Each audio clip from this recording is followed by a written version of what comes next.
Ooh. Hey, Kathy. Hey, Karen. How are you? I'm Don't good. go into a long. That was polite. That was being polite. Yeah. What's up, my dog? That's more like we usually say.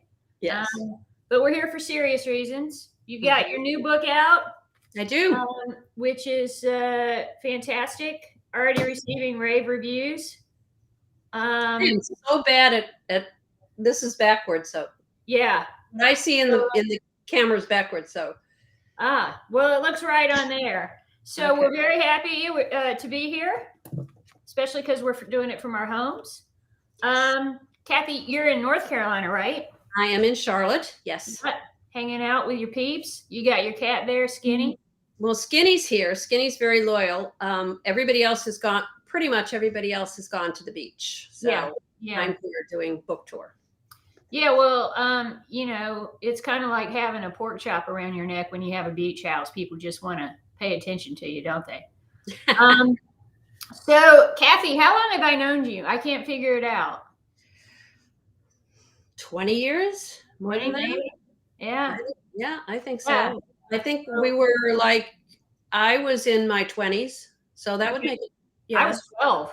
Yeah, that sounds about right. I used to babysit you, didn't I? Yes, you did. Yeah. And that brings up a good point. 12 is too old for a diaper lady. I didn't know it then. I know it now. Okay, well, if you've got these things under control by that age, then that's a good point. Fair point. So we're here to talk about your new book. Judy Jant says it's masterly constructed. Nelson DeMille says it's a crowning achievement of a master storyteller, which I felt it was a bit much.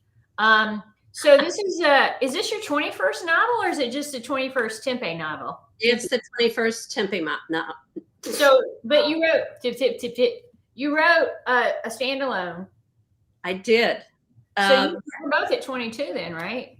I am working on 22 right now. It's called The Bone Hacker. The Bone Hacker. That'll be out next summer. Good God. Churning them out, lady. Yep.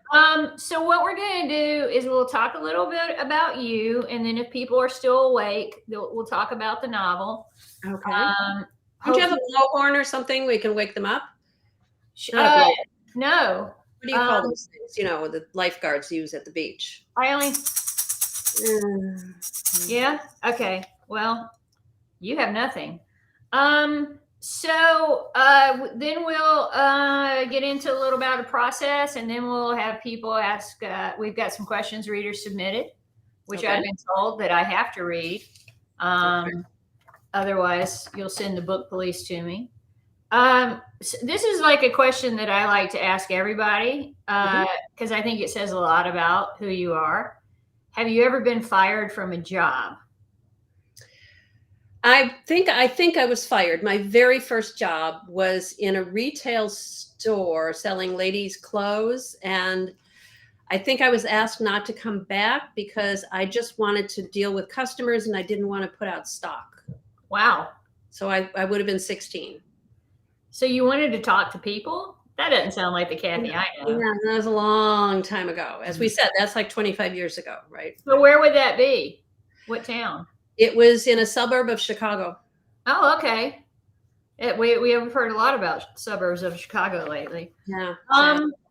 So was it a good thing or a bad thing? I mean, I guess at 16 you're not worried about your mortgage. No, and I hated the job, but yeah, I hated opening all those boxes and taking all that stuff out and putting it on hangers. So yeah, it was a good thing for me. Kind of cut down on the income, but I didn't have to pay taxes. So when I get boxes of books now, I feel overwhelmed about like opening them and unpacking them and all of that. Because people don't understand, we get author copies, and you, like I am, published in a ton of countries. And so you'll open a box and it's the Taiwan edition, and which is lovely. And the jackets are always really really unusual for our market, Yes. But, you got 40 copies of them. And I just think, what am I? No, you can endear yourself at your local Chinese restaurant if it's the proper dialect of Chinese. Well, fortunately, I live in Atlanta, so there are a lot of embassies here. And so I will give them to the embassies. I have also sent them to, what is it? The Naval School for International Language and Oh, the okay. library. So the people that are studying whatever, Bulgarian or whatever I'm published in, they have a copy of a fiction in the library. So that's a good thing. Oh, I wonder how many. Do you speak French, right? I do. Yeah, pas de fromage.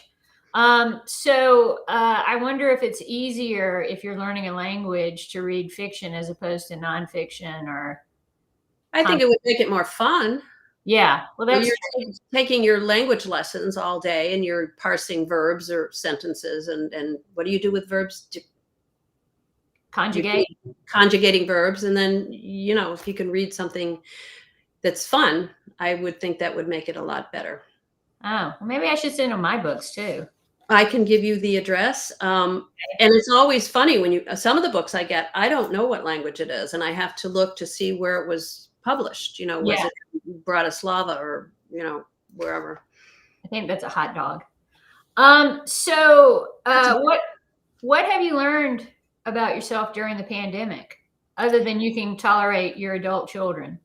Well, I did. I mean, I have to admit I didn't suffer that much during the hardcore heart of the pandemic. I was trapped in at my beach house with 2 of my daughters and 4 of my grandkids. So, we had like a little kibbutz. We would order DoorDash and take long walks on the beach, and I got a lot of writing done. So it wasn't a terrible hardship for me. I kind of enjoyed that. It was like a 4-month period. My kids were probably ready to kill me, but I Oh, just spent two weeks with all of them in Ireland, and I guess it was time to come home. yeah. Of course I can work from home and all that. I found it very stressful. Uh, Even though I love being alone, and as you know, I would prefer to be a hermit. But and I'm sure for you also, watching like the number of people dying, that sort of thing, and Right, all right. the craziness around it. Yeah. But I found it weirdly kind of difficult to write and be very creative, feeling like, I don't know, the world is falling down. But you do you. So I guess it was easier to write with the pandemic. It was kind of at a gap point because the day my book tour was supposed to start, I think it was a Conspiracy of Bones, was the day everything shut down. Oh, So I think I probably would have started the next book, The Bone Code or whatever it was, but I don't remember that really clearly where I was in the work process. I think I was writing The Bone Code. I think a lot of people are having trouble remembering the last few years. Well, maybe that's intentional. Yeah, I know. It's like a coping mechanism. So does writing the 22nd novel, does that make you feel older than you actually? I mean, you're old, but does it make you feel older? It makes me feel a year older than when I was writing the 21st novel. Well played. Thank you. Thank you. Well, because when I wrote my 20th novel, so my first novel was published like 2 days after 9/11. My 20th was the first year of the pandemic. I did not cause either of those things. Well, maybe you better not write for a while, though. Right. Maybe there shouldn't be a 30th. But, my 20th, I kind of was looking back, and I wrote the Grant County series when I first started, and then I moved into the Will Trent series. And so my 20th novel, I'd done 10 Will Trent books, and I wanted to pull back in something from the Grant County series. And you've done something similar. You've got kind of like a frame narrative, a mystery within a mystery in your new book. So were you thinking of that? Like, with this book, I'm going to be looking back a little and seeing what I can pull out. I did, and I didn't realize how hard that was going to be, because what I wanted to do is I thought it would be fun for my return readers, especially, to revisit some of Tempe's old cases, which means revisit some of the earlier books. And then I thought it would also give new readers a glimpse into, what the series is all about. But I didn't when Deja Dead was written I started it in 1994. Do the math. That's a long time ago. I don't remember all the details and all the minutia, but thriller readers are very astute. And if you get something wrong, they will catch it. So if you had a character's eyes green in book 1, you better, if you bring her back in book 22, she better have green eyes still. Or if the guy was born in Cincinnati, you better remember 20 books later. So I spent a huge amount of time going back through all of this minutia that I had created, right, back through my earlier books. Fortunately, there is a ton of really detailed information about my earlier books on Wikipedia. I mean, it's actually delightful. But sometimes I would go back and look at it and go, oh, yeah, that's the kind of car he drove. But the funny thing is, I had even thought of doing like an updated edition of that first novel. Did you think about doing that? You know, where you just bring it into the present with cell phones? Because like Blindsided, they were using fax machines still. But there's a beauty to that. I mean, today it's so easy. The character can get on, or any character can get on the cell phone, and they're immediately in contact with, I fell off the cliff, come rescue me. But 20 years ago, you didn't have that. They'd have to go find a phone booth or something. So it was almost easier, I thought, to write thrillers without cell phones. Yeah, it's a challenge. And also, but I mean, the super big challenge is getting like, for me at least, and I'm considerably younger than you, but it's like, TikTok and Snapchat and all of that stuff, and how it hits certain age groups. And, so for me, that's something I have to really keep up with that I didn't have to. I've been watching the show Hacks. When I flew to Ireland and back, I watched the entire first season of Hacks, and that's exactly it. It's like the baby boomers meet, what is she, Generation Y, or she's not a millennial. She's younger than a millennial. So anyway, all the stuff that some of us who are a little older and will admit to it, unlike others, aren't familiar with. I'm not Jean Smart old. I love her. She's fantastic in that. And that is so well written and tightly written. The second season's even better. But it's hard to keep up with, right? Because technology is just so present, and in a lot of ways, and I know you experience this on your television show, people are very savvy who consume crime media material, but a lot of information out there is completely incorrect, right? That is correct. And my kids won't watch a lot of my friends won't watch with me either, because we'll be watching CSI or something, and I'll go, oh, you can't do that. And they say, well, you just sit there and shut up and just don't comment. It's what really annoys me, though, is it seems super easy to fix, right? Yes, I think you could either do your research better or call an expert. They'll probably talk to you. Right. Just call you, because you kind of know that. Yeah. So you did something in your book that I will never, ever, ever do, for 2 reasons. One is, every time I have a contest where I ask people to post really gross things, this thing is always featured. And 2, I myself have had to have surgery on this thing that I am being cryptic about, and it's disgusting, and that is eyeballs. You wrote about an eyeball. Well, the story starts with Tempe and her daughter, who's finally home from the army, discovering a box on Tempe's back porch, and inside it is this relatively fresh eyeball. And inscribed on the eyeball is a clue, GPS coordinates. So Tempe follows that, of course, and finds another grisly discovery. That's how the story opens. Well, it's like, why? I mean, at this point in her life, shouldn't she be like, I am not touching that, gonna spend some time with my daughter. Like, I'm out of this shit, man. Well, it's like when you're watching the movie and you're going, don't go down in the basement. And of course they go down in the basement. I guess that'd be a good short story. Like, a finger shows up in her mailbox and she's like, nope, closes the mailbox. Yeah. So when you write I don't remember who is it. Katy, right? Who the baby daddy is? She was married. I had to think about that a bit. That's exactly a good example. She was married to Pete. Oh, right. A Okay. Latvian guy named Janis Petersons, and my editors are Latvian names always end in S. So my editors are always taking the S off of Petersons. But anyway, that's her daddy is Pete. He goes by Pete Petersons. Understandably. So, but I mean, I've seen you with your daughters, and you're not writing your relationship with your daughters when you write Tempe and Katy, I don't feel. Well, Katy's pretty prickly in this book. Yeah. And my daughters have their moments when they can be pretty prickly as well. But we learned that Katy's probably suffering PTSD because she's done 2 deployments to the Middle East, and she's still having some issues with that. Yeah. Yeah, your daughters are always delightful, so I don't know what you're doing that's wrong. No, wait, you said you meant my daughters? Yeah, your daughters are delightful. Oh, thank you. It must be just their mother. Nope. Apparently you haven't met my son. No, I've never met your son. No, no, I haven't.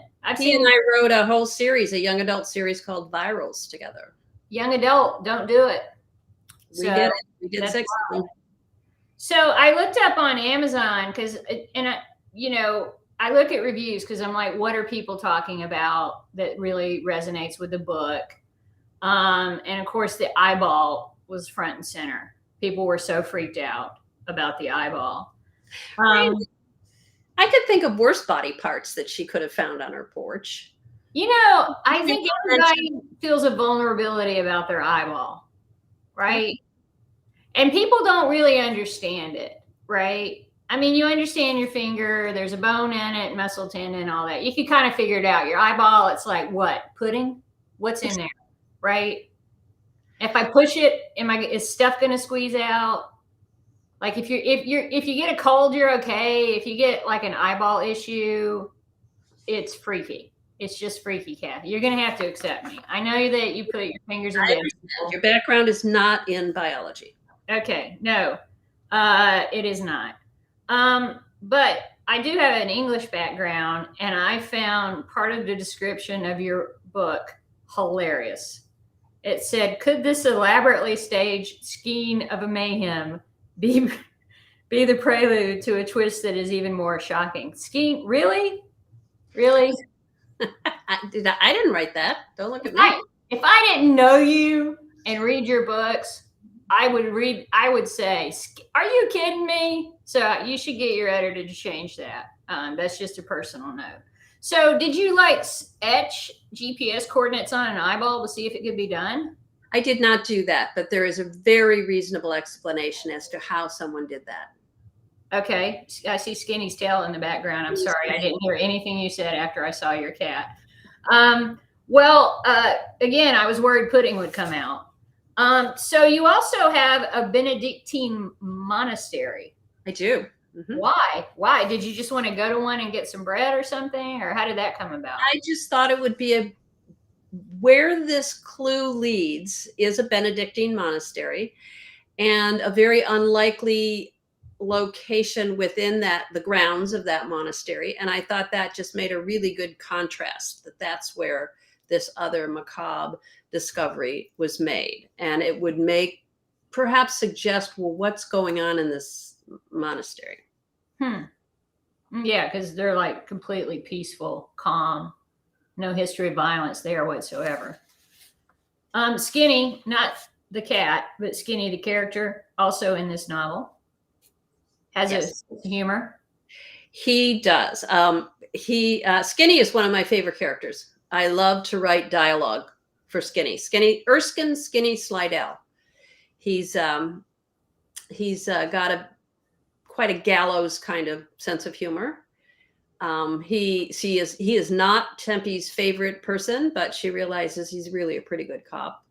And in the end, he usually comes through. Yeah. Like you may. Yeah. So also her hookup, her booty calls in this, right? Yeah. Somebody shows up. Yeah. Yeah. Is that too much of a spoiler? Not really. Andrew Ryan is kind of stuck. He's retired now, as is Skinny. They both retired. One from the Charlotte Police Department, and Ryan from the Quebec Provincial Police, and they have formed a PI company. Right. So Ryan is off on but Skinny can't break the tie, so he's still working cold cases for the Charlotte Police Department, and that's why he ends up working with Tempe to figure out what she realizes after the eyeball, and then the thing they find at the monastery. The medical examiner, her boss, sends her out to recover a body in a state park, and it turns out to be a mummified corpse hanging from a tree, an apparent suicide. I've worked cases like that. But she begins to get this little voice in her head. Something is weird here. Something's going on. And eventually she realizes that someone is mimicking her old cases, that there's a copycat killer. And Slidell gets involved and helps her figure out, well, who is doing this and why are they doing it? Because he thinks there's a link to one of his cold cases. So talk a little bit about setting. How was that important to you? Setting is always important to me. I will not write about a place I haven't been. I have sent Tempe to where? Israel. I've sent her to Guatemala. I've sent her to Yellowknife up in the Northwest Territories of Canada. She's going down to the Turks and Caicos Islands in the next book, which is a lot more fun. But in this book, it's the Carolinas, and it's largely Charlotte, which is my hometown. So I like to put in a lot of details so that you really get a sense of place, hopefully, in my books. Well, so what Skinny and Ryan, I mean, you talk to lots of cops and investigators. What they're doing is not unusual. It's really hard for the cops and law enforcement to stop doing that job, right? Because it's all consuming. And also, I think that a lot of cops, like a lot of crime readers, just love puzzles, right? I think so. Yeah. And they often will go into private detectives will often go into private detection, or cops will go into security. So you're right. It's what they do. It's what they know. It's what they're good at. They were attracted to it in the first place. So when they retire, it's a logical next step. Yeah. Plus, if they're still married, their wives don't want them at home. Well, that's it. But neither of them is. Neither Skinny nor Ryan is married. Yet. He's got a lady. He does. So, one of the things that I've always liked about your books is I completely trust you, and you could totally lie to me about anything to do with your field of expertise. Good. Do you, which is probably completely unfounded because I've never actually seen your credentials. I could hold them up. They're hanging up here. My board certification for the American Board of Forensic Anthropology and my doctorate. My daughters actually had them framed for me. Oh, and then did they make you hang them there? Yes. Wow. I think so much control. I like that they're not on camera though. That's true. They're behind me. So do you, you haven't, I mean, you still got skin in the game, literally sometimes. But do you find yourself when you're writing have to go, wow, I need to talk to someone who's more involved in the day-to-day of this to get this accurate? Oh, all the time. And if it's an area that's not my own, I do. I'm really lucky. I'm not doing casework anymore. I'm pretty much retired from that. But I did it for many more years than I'm going to admit. But I could just walk across the corridor and talk to the fire and arson guys, or the hair and fiber guys, or the DNA guys. And I did that a lot, and to make sure I got it correct.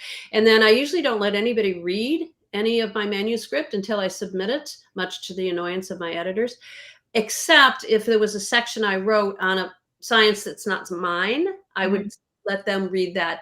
And it's always brief, but let them read that to see if I did anything stupid.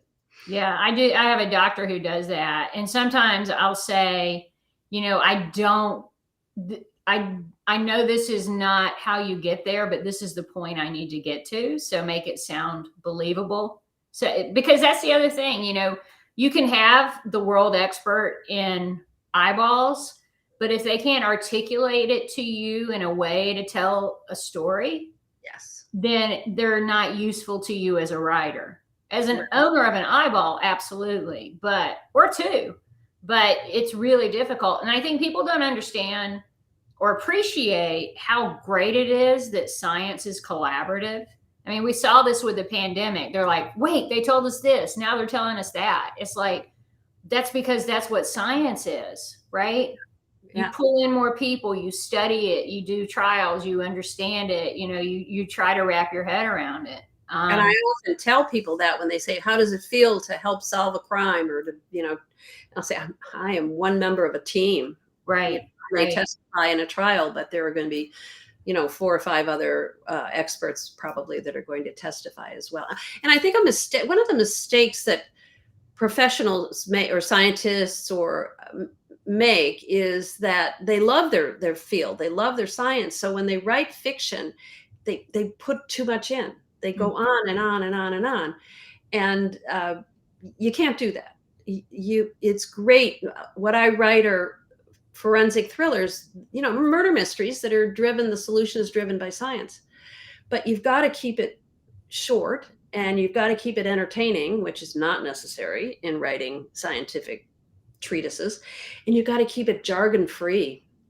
You can't use all that special terminology we use as experts to each other. So that's kind of the combo you have to. It's kind of like talking to a jury. You don't want to dumb it down, right? But you have to keep it as brief as you can and make it understandable, and relatively interesting if you can. Well, I suppose it as a writer, you feel that same give and take with an audience that you do with a jury, right? When you're losing them, when they're wrapped, when they're about to fall asleep, that sort of thing. Do you feel like that helps you with your storytelling, being an expert witness? Maybe. I mean, you can't see your reader. That would be creepy, Karen, frankly. At least I don't do that. But with an audience, certainly with a live audience, but you get your readers, I mean, you can see them on the comments here talking about what they like and what they don't like. And, sometimes I'll write a passage and I'll think, I bet, they're going to really like this. Or I'll think, I need to explain this a little bit more. I mean, I'm not writing for them, but I'm conscious of them. Oh, absolutely. Absolutely. And often I go back and I say, that's way too much. Take it out, take it out, take it out, take it out. Yeah. It's a process. Especially, because on Twitter, there's I think it would be interesting to follow the pandemic through Twitter. Like, now these people are infectious disease experts. Now they're First Amendment experts. Now they're, Second Amendment experts. Now, everybody thinks they understand. Right. And because they can Google, but it's not that. You've spent what? Years studying, and you don't stop learning once they give you all those fancy degrees, because everything changes. Sometimes slowly, sometimes quickly, right? That's correct. And every time a case would come in, I'd think this is the most bizarre thing I've ever seen. The next week, something else would come in that would be more bizarre, or someone would phone me up from the morgue and say, you got to come downstairs and see this, and it'll be something even more bizarre. Yeah. And, sometimes I guess when you're writing a book, maybe you'll think of those things and go, oh, now I can do the guy who had a flashlight up his butt. Yes. Yes. Yeah. Mm-hmm. There's always a guy. There's always a guy. Mm-hmm. So people are going to want to know where you get your ideas. So I'm asking you that right now before we get to the questions. I get my ideas from cases I've worked on. Also I attend our annual meetings, the American Academy of Forensic Sciences, and I will go to presentations and I'll think, whoa, that's a great idea. Just some little nugget that clicks me, triggering, what if this, what if that? Sometimes they're what we used to call in the writer's room, ripped from the headlines. The Bone Code was a ripped from the headlines storyline. I read a little, we now have the whole human genome mapped, and we have CRISPR, which gives us the ability to modify it, to change it, cut it and flip it and invert it and insert. Great, because it gave us a vaccine. Yeah. But when I wrote Yeah, but yes. I've lost my train of thought. So and then I read this but everybody's pretty much agreed we're not going to do that. The scientific community has agreed we're not going to do that to create designer babies. Right. Well, I read this little article about a Chinese doctor who went ahead and did that and Right. modified the genomes of 2 unborn baby girls. So I thought, well, there's a great idea. What if somebody takes this knowledge and technology and uses it for less than honorable purposes? So Right. it was just that little story that triggered my plot line for the Bone Code. So that my ideas come from all different places, to answer your question. What is surprising to me is no matter what horrific thing you come up with, it's either already been done or someone does it, right? Are you you in the you or in the vous? As a writer, I As a mean, writer, yes. you probably, I mean, based on your understanding of CRISPR and all that, you could have probably guessed somebody would do that, right? And you could have written about it, but somebody. Yeah, but when I started, what I try to do is look ahead and see what's going to be on people's minds 2 years down the road, because it takes you a year to write the book, and the book is a year in production. Right. You've always got to be what's the topic. And what interests me also is where we've got technologies like CRISPR and DNA ahead of where we've really got legislation to regulate it. Right. So that. Oh yeah. What I mean, most politicians are so old they still call it tic tac instead of TikTok. Yes, yes. Those are the ones who are telling us what to do. I got to read these questions now. Okay. All right. So let's see. We already got what inspired you. Hannah in Michigan. What's the main theme or takeaway you want readers to gain from this novel? Oh gosh, the main theme. Well, I hope they enjoy and they can play the game. I hope they enjoy a good read. I mean, my ultimate goal in writing my books is a good story.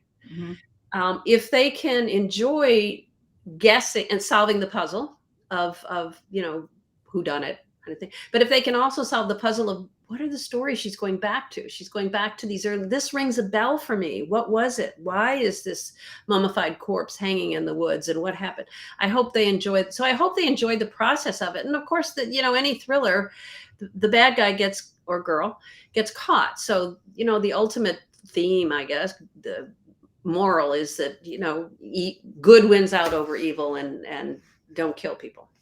Well, I mean, that's why I always say crime novels have really happy endings you don't often find in real life, because the bad guy or gal is caught and justice is done. Yeah. So Kendall in Missouri, I'm going to edit this a little just because we need to get it out of the way. Other than meeting Karen Slaughter, what's your favorite pinch me moment in your career?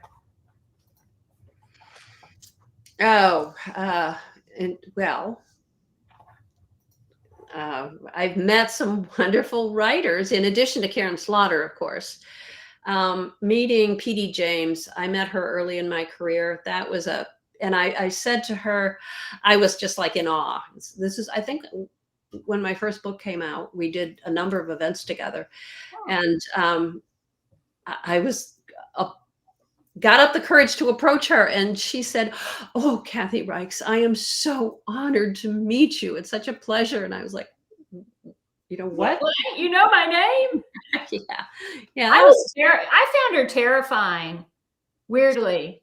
And then you just realize she's just a normal lady and she's really sweet. And I guess because of her intellect, Phyllis's intellect was always front and center in her voice as a writer. The strength of what she did when she did it, Yeah. Too. And Maeve Binchy, I also became quite good friends with Maeve Binchy, and she is one of the most wonderful storytellers with the best. Friends is one of the best novels ever written, I think. Yeah. I mean, I love that. I've never met her. So here's Craig from Kentucky. How do you like how Bones the Show came out? I'm not one of these authors who's going to whine. You were really involved later, though, right? I'm sorry? You were really involved in a lot of it. Yeah, I was a producer, and I read every single one of our 246 scripts, and I became a writer. I wrote, I don't remember how many screenplays also. I will never whine about, they took my art and they ruined it. I loved it. I loved every minute of it. I loved the people we worked with. I thought Emily Deschanel did a fantastic job with the character. We are still the longest running scripted drama in the history of Fox. So whatever we did, we came up with a good combination, and I would do it again. Do you feel like, because I thought it was very different from the books, did that help you write the books? Because I, like when I had Pieces of Her, it hewed very closely to my novel. And so it kind of, I had to really fight when I wrote the sequel to keep the TV characters out of my head and be honest to the book. Yeah, I there was some of that, and it helped that the TV Tempe, I think a book Tempe and TV Tempe Right. are different. Yeah. And the setting for the show was Washington, D.C., whereas the settings for the books are largely the Carolinas or Quebec. So yeah, you do. I would find myself picturing Emily playing the part, but it was easy to separate and to keep them distinct. Tess in Maine, have you always loved anthropology? How did you make that the focus of your study in college? It took me a while. I think I had 5 undergraduate majors before I took a course in physical anthropology, and then I loved it. And majored in anthropology, and then went directly into graduate school in biological anthropology. So it took me a while. Students often say, I don't know what I want to be. And I always tell them, don't worry about it if you're an undergrad. Well, unless you want to be a medical doctor or an architect or something, then you better focus.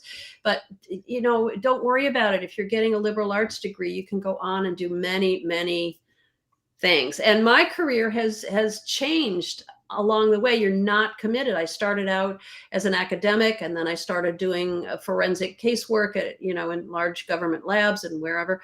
And then I started writing commercial fiction, and then I started into the world of TV production. So, my career path has taken many diversions. So, when I don't remember, I think we were somewhere hot when I first met you. I don't remember when I think it was a library fundraiser.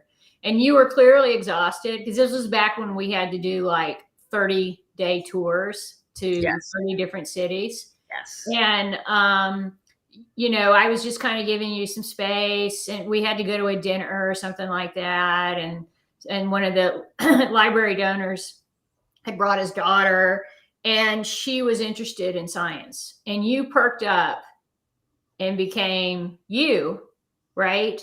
Talking to her about what her options were in academia and what your story was. And I thought, oh, that's who she is. Okay. Well, I don't remember that, but I know I could almost hear your ass clenching, like, Karen, please don't say something horrible. But it's really a compliment, because you really just like came alive over the subject matter of, learning. And I think that's something that a lot of writers feel, because one of the questions, and I'll say who it's from, was like, let's see, did you always want to be a writer? And I think the fact that was Carolina and Illinois, the fact that you're a learner gives you a big step up to being a writer, because you're interested in so many things, and your mind is elastic, right? You're not just set in one way. You want new information and to kind of thrill people. And I thought, wow, that's okay. I get her now. Good. And then 15 years later, I went to dinner with you, and you wouldn't let me have dessert, and I've hated you ever since. Was that in New York? Where was that? Where was that? I don't know.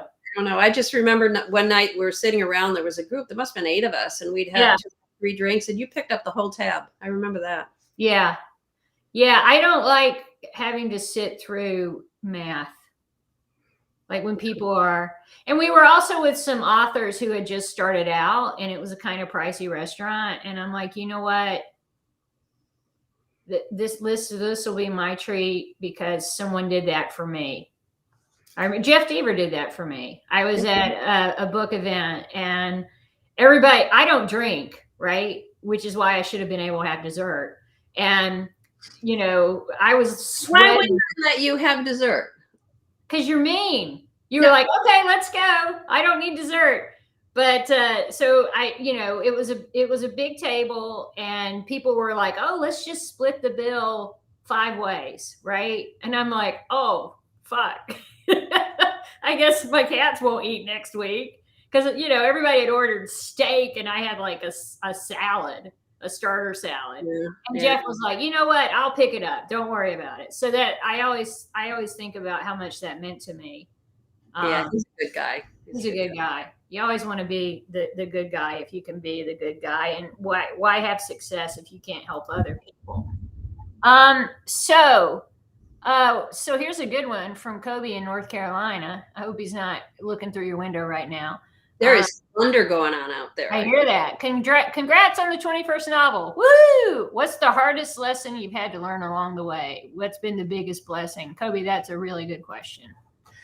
Oh, the hardest thing I've had to learn along the way, I guess discipline. I had to learn that early, though, because when I wrote the first novel, I was teaching full-time at university and commuting between Quebec and the Carolinas doing casework. So if I had a block of time that I could write, I had to sit my butt down and write, and no excuses, no, writer's block, that kind of thing. I learned that early, and I think that stayed with me all along the way. Now that I'm able to focus full time on writing, I guess I've modified that a little bit. I don't get up at 6 o'clock in the morning to be, I used to do that, and then go to campus to teach. Me too.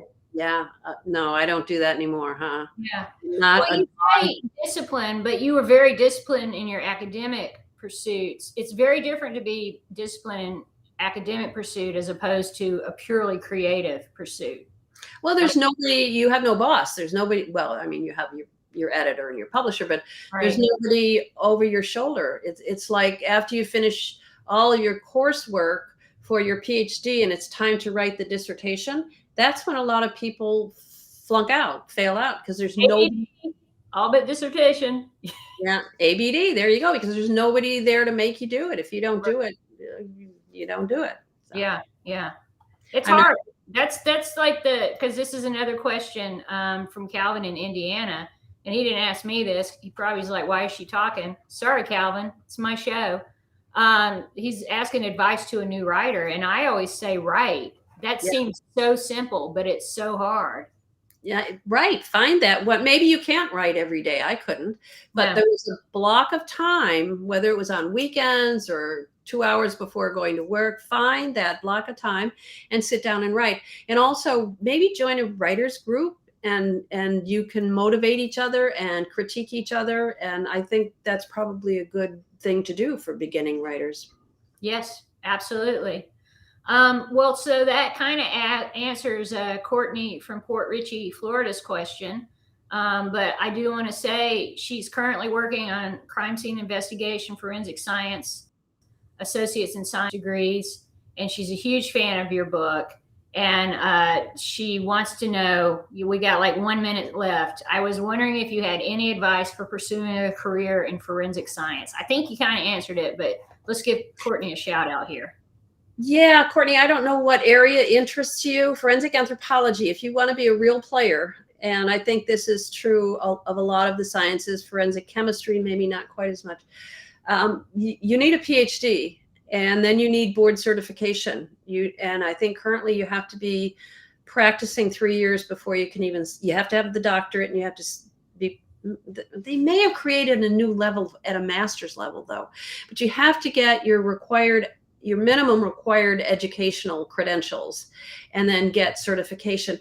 And to do that, I would recommend going to university where there is someone who's practicing, because they network you in. And also there's a student section for the American Academy of Forensic Sciences. You can get on their website. It's aafs.org, I think is or the ABFA, the American Board of Forensic Anthropology.org. And both of those have student sections, and they can network you into the field.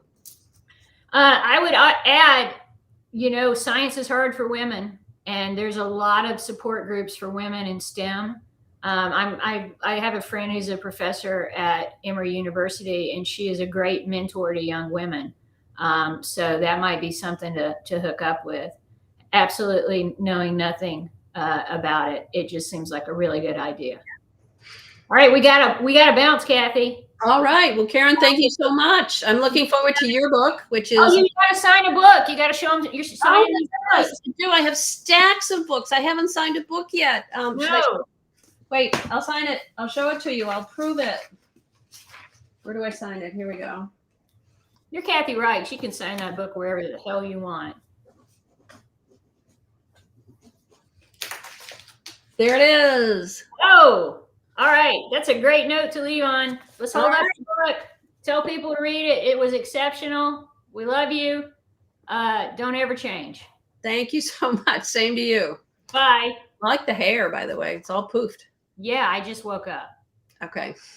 Yeah.